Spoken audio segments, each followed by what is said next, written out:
সম্মানিত দর্শকবৃন্দ, আসসালামু আলাইকুম ওয়া রাহমাতুল্লাহ। দর্শক বন্ধু, আপনারা অনেকেই চাচ্ছেন এই সময় সবজি চাষ করবেন। এই সময় বলতে ফেব্রুয়ারি মাসে অনেকেই সবজি চাষ করতে চাচ্ছেন। তো আপনারা অনেকেই বুঝে উঠতে পারতেছেন না এই সময় আসলে কোন সবজি চাষ করলে ভালো হবে।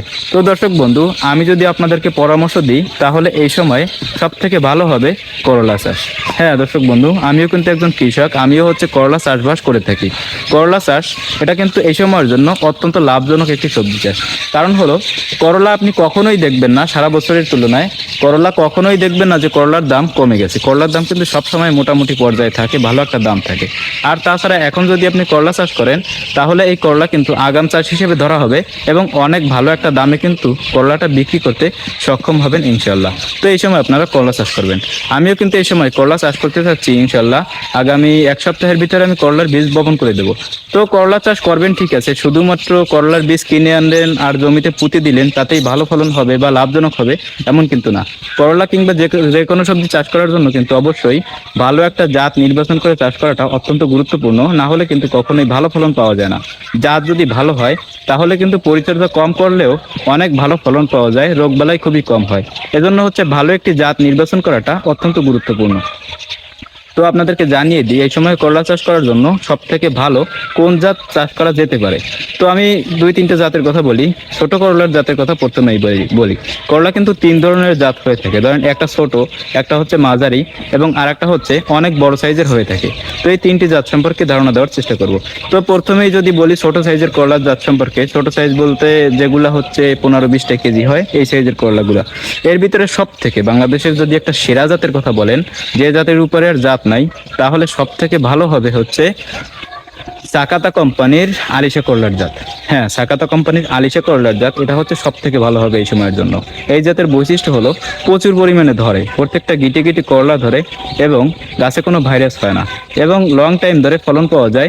30-35 দিনের ভিতরেই ফল হারভেস্ট করার উপযুক্ত হয়ে যায়। এজন্য আলিশা করলার জাত আপনারা চাষ করবেন। এবং আর একটা ভালো জাত আছে ছোট করলার জাতের ভিতরে, সেটা গোলরি। গোলরি বিএসএফ কোম্পানির এবং আলিশা সাকাতা কোম্পানির। এই জাত দুটো আপনারা চাষ করবেন, মালিক সিড কোম্পানি বাজারজাত করে থাকে। এখন একটা বিষয় হলো, এই জাতগুলো কিন্তু সব জায়গায় পাওয়া যায় না। কিছু কিছু জায়গায় পাওয়া যায়, অধিকাংশ জায়গায় পাওয়া যায়, তবে কিছু কিছু জায়গায় পাওয়া যায় না। তো এমন সমস্যা যদি পড়ে থাকেন এই জাতগুলো আপনার কাছে পাওয়া যাচ্ছে না, তাহলে স্ক্রিনে নাম্বার দিয়ে দিচ্ছি, আমার কাছ থেকে কিন্তু সারা বাংলাদেশের যে কোনো প্রান্তে এই জাতগুলো নিয়ে নিতে পারেন। তো আমি আসলে বীজ কোথায় পাবো সেটা একটা প্রশ্ন। আমি বীজগুলো পাবো আমার দোকানে। হ্যাঁ, আমার কিন্তু বীজের একটা দোকান আছে। সবজি চাষ করি বড় পরিসরে, পাশাপাশি বীজ ব্যবসা করে থাকি। বীজ ব্যবসাটাও অনেক বড় পরিসর, পাইকারি দোকান। তো এখান থেকে আপনারা বীজগুলো সারা বাংলাদেশের যে কোনো প্রান্তে নিয়ে নিতে পারবেন কুরিয়ারে। 3-4 দিন সময় লাগবে যাওয়ার জন্য, আর 120 টাকা কুরিয়ার খরচ হবে। শুধু করলা না, যে কোনো সবজির জাত সম্পর্কে জানার জন্য এবং পরামর্শ নেওয়ার জন্য, পাশাপাশি বীজগুলো নেওয়ার জন্য স্ক্রিনের এই নম্বরে আপনারা ফোন করে যোগাযোগ করতে পারেন। তো এছাড়া এই সময় কিন্তু আপনারা যদি মাঝারি করলার জাত চাষ করতে চান, যেগুলো 8-10টা কেজি হয়ে থাকে, তাহলে সব থেকে ভালো হবে দুর্বার জাতের করলা। হ্যাঁ, এটা সব থেকে ভালো হবে মাঝারি সাইজের করলার ভিতরে। এটা বিএসএফ কোম্পানি আবিষ্কার করেছে, ম্যালেক্সিড কোম্পানি বাজারজাত করে থাকে। এই দুর্বার করলার জাতের উপর থেকে ভালো আর একটা জাত সারা বাংলাদেশেও আপনি খুঁজে পাবেন না, এটাই সব থেকে ভালো জাত। এটা আপনারা চাষ করবেন দুর্বার। এবং যদি চান বড় সাইজের করলা চাষ করবেন, যেগুলো 3টা 4টা 5টা কেজি হয়ে থাকে, বিগ সাইজ যেগুলো হয়ে থাকে, এইগুলো যদি চাষ করতে যান তাহলে আপনার চাষ করতে হবে লালতির কোম্পানির টিএ সুপার। লালতির কোম্পানির টিএ সুপার করলার জাতের থেকে কিন্তু আর একটা ভালো জাত আপনি খুঁজে পাবেন না। তো ভালো জাত যদি চাষ করতে চান, সর্বোচ্চ জাত যদি চাষ করতে চান, তাহলে আপনার টিএ সুপার জাতের করলা চাষ করতে হবে। এই বীজও কিন্তু আমার কাছে আছে, আপনারা নিয়ে চাষ করতে পারেন। একটা বিষয় শেয়ার করি, সেটা হলো গত বছরের বিষয়। এটা গত বছর আমি করলা চাষ করছিলাম টিএ সুপার, 250টা গাছ রোপণ করছিলাম।